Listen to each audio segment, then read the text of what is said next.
बिट्टू बजरंगी को मिली जमानत। मुनीश भारद्वाज ने बिट्टू बजरंगी की गिरफ्तारी पर उठाए थे सवाल। वहीं देखे मुनीश भारद्वाज ने मामन खान को लेकर कह दी बड़ी बात कि दोपहर को 12 बजे नल्लड़ मंदिर के अंदर बिट्टू बजरंगी और उसके साथियों ने मुझसे हथियार लूटे और मुकदमा दर्ज किया डकैती का।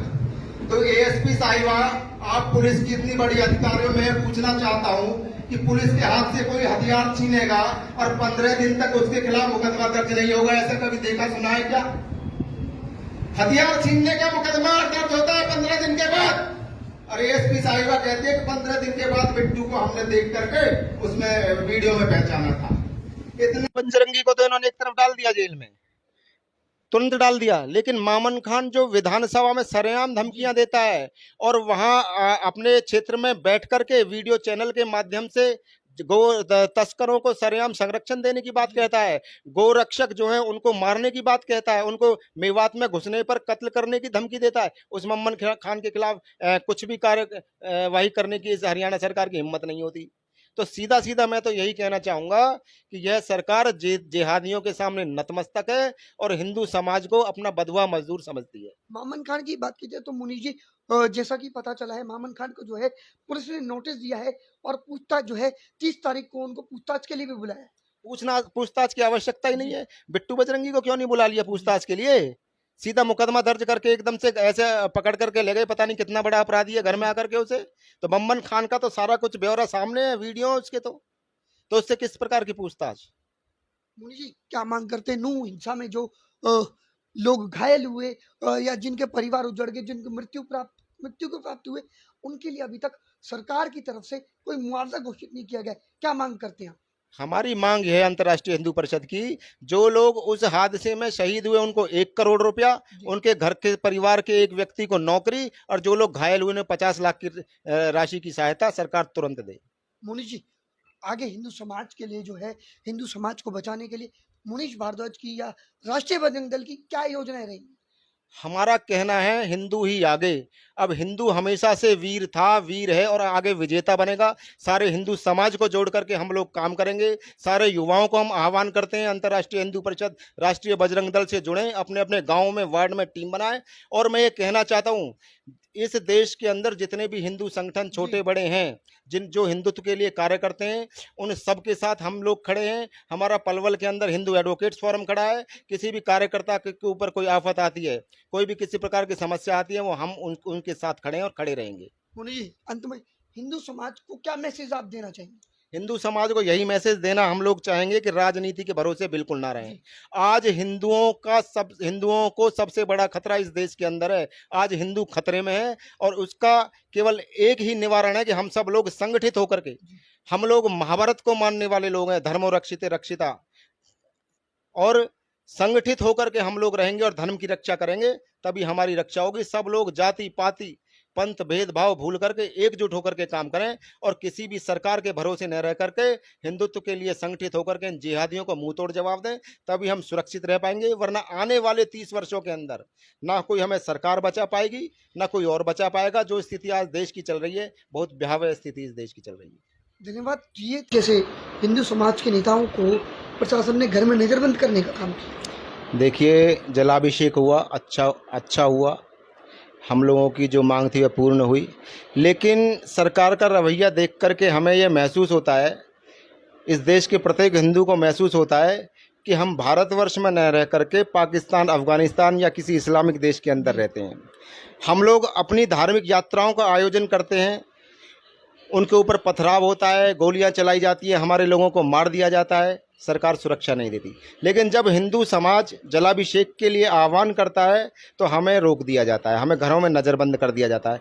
इससे हमें यह प्रतीत होता है कि यह सरकार के अंदर हिंदू बिल्कुल सुरक्षित नहीं है, हिंदू अपनी आस्थाओं को पूर्ण करने के लिए स्वतंत्र नहीं है, हिंदुओं को ऊपर दुनिया भर के अवरोध लगा दिए जाते हैं। तो हमें यह महसूस होता है कि यह भारतवर्ष के अंदर हम लोग नहीं रहते। मुनीष जी, लेकिन बात की जाए तो सरकार का, प्रशासन का जो तर्क था वो यह था कि आने वाले समय में जो G20 सम्मेलन जो है, जिसकी अध्यक्षता भारत कर रहा है, मेवात क्षेत्र में ही होने जा रहा है।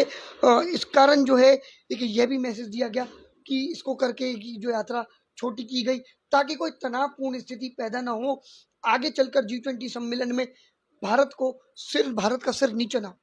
भारत का सिर नीचा हुआ है, हिंदुओं के ऊपर जो यात्राओं के ऊपर हमला हुआ है, हम लोगों को, हमारे लोगों को जो मौत के घाट उतार दिया गया है। भारत का सिर नीचा हुआ है, जो मणिपुर में 60,000 से ज्यादा हिंदू आज बेघर है। सैकड़ों हिंदुओं को कई महीने के अंदर मौत के घाट उतार दिया गया है।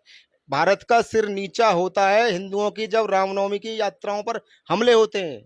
ये तो एक बहाना सरकार का है। जिस दिन यात्रा पर हमारी पर हमला हो रहा था, उस दिन सरकार का नीचा नहीं हो रहा था क्या सिर? तो ये सब बहानेबाजी है। वोट के लिए सरकार पता नहीं क्या क्या ये लोग नई नई बातें करते रहते हैं। इनको जिहादियों की वोट चाहिए, लेकिन अगर इसी तरीके का व्यवहार सरकार का रहा तो जिहादियों की वोट तो इन्हें नहीं मिलने वाली, लेकिन हिंदू समाज को किसे वोट देनी है यह निर्णय सोचना पड़ेगा।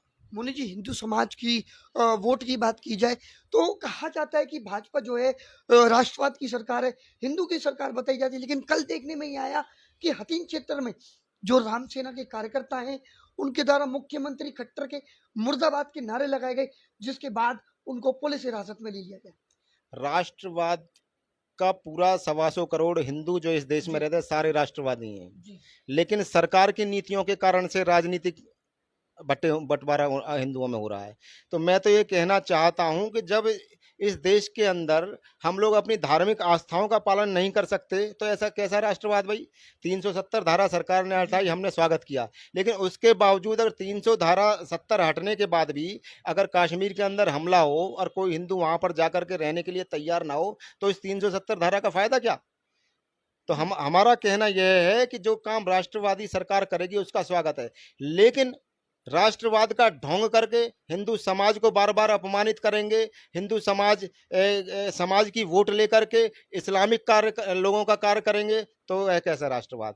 इसके लिए इसे हिंदू समाज को सोचना पड़ेगा। मोनी जी, बात की जाए जो पिछले दिनों नूह में हिंसा हुई, उसके बाद जो है कुछ दिन बाद देखने में आया जो बिट्टू बजरंगी जो फरीदाबाद के निवासी हैं, बजरंग दल के कार्यकर्ता ऐसा बताए जा रहे थे, लेकिन कहीं ना कहीं उनके बयान से जो है पल्ला झाड़ लिया गया। बिट्टू बजरंगी जो है जेल की सलाखों के पीछे है, और उसके पीछे तर्क यह दिया गया कि बिट्टू बजरंगी ने जो है प्रशासन के सामने हथियार लहराए, जिसको लेकर के पलवल में आपके नेतृत्व में हिंदू समाज ने रोष प्रदर्शन किया, ज्ञापन दिया। किस तरीके का ये जो केस बिट्टू बजरंगी पे बनाया गया है, क्या कहना चाहेंगे आप? देखिए, मैं तो ये कहना चाहता हूँ, जो भी युवा हिंदुत्व के लिए काम कर रहा है, हम कहते हैं कि वो हमारा है, अंतर्राष्ट्रीय हिंदू परिषद का, राष्ट्रीय बजरंग दल का, हम उसके साथ हर तरह से खड़े हैं। लेकिन जैसे ही व्हीप का बयान आया कि बिट्टू बजरंगी हमारा नहीं है, अगले दिन तुरंत उसके ऊपर मुकदमा दर्ज करके उसे तुरंत गिरफ्तार कर लिया गया। ये बहुत निंदनीय कार्य किया है। बिट्टू बजरंगी, आज मैं भी मानता हूं, मैं भी इस बात को कहता हूं कि व्हीप का कार्यकर्ता नहीं है, लेकिन भूतकाल में वह विश्व हिंदू परिषद का कार्यकर्ता रह चुका है। अगर मान लो वो कार्यकर्ता नहीं भी है तो उनकी यात्रा के अंदर था, उनकी यात्रा में वो गया हुआ था, और वो सब लोगों के साथ उस यात्रा में उसने जलाभिषेक नलनड़ मंदिर में वो गया था। नलनड़ मंदिर में उसने ये कहा एएसपी साहिबा ने कि उनसे हथियार लूटे। मैं ये कहता हूं कि 15 दिन के बाद एएसपी साहिबा कहती है कि नन्नड़ मंदिर में बिट्टू और उसकी टीम ने उनसे हथियार लूटे। ऐसा हो सकता है क्या कि कोई भी आईपीएस जिससे अगर किसी के तकरार होती है, हथियार लूटे होते हैं, तो वो 15 दिन के बाद मुकदमा दर्ज कराएगी? ये बिट्टू बजरंगी को फंसा करके राजनीतिक हित साधने का षड्यंत्र सरकार का है और कुछ नहीं है। जिहादियों का जो वोट लेने के लिए बिट्टू को अंदर किया है, और व्हीप को इस कार्य की निंदा करनी चाहिए थी जो उन्होंने नहीं की। सपनों का साथ सुनहरा रचती है कोकिला मेहंदी, अपनों का साथ सुनहरा रचती है कोकिला मेहंदी, दुल्हन के हाथों में सजती है, रिश्तों का रंग ये गहरा रचती है कोकिला मेहंदी। कोकिला मेहंदी, क्योंकि रिश्तों का रंग गहरा है।